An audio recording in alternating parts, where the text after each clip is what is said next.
Ein Lagerfeuer bei Nässe, Schnee und Eis. Und wie du das richtige Holz für dein Lagerfeuer im Winter findest, das zeige ich dir in diesem Video.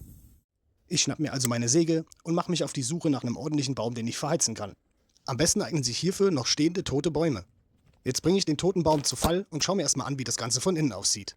Der Baum hier hat sicherlich schon mal Feuchtigkeit abbekommen, aber die Mitte ist mit Sicherheit brennbar. Ich nehme das Holz mit in mein Lager, säge das Ganze, spalte es, um im Anschluss mein Lagerfeuer mit Hilfe von Kienspan und Feuerstahl langsam aufzubauen. Hierzu lege ich einfach nur nach und nach mein Feuerholz auf und warte, bis sich das Ganze langsam entzündet hat. Fertig ist mein Lagerfeuer auch bei Eis und Nässe. Du möchtest auch in Zukunft keine spannenden Videos zum Thema Outdoor, Bushcraft und Adventure verpassen? Dann liken, teilen und abonnieren nicht vergessen. Macht's gut und ciao, ciao.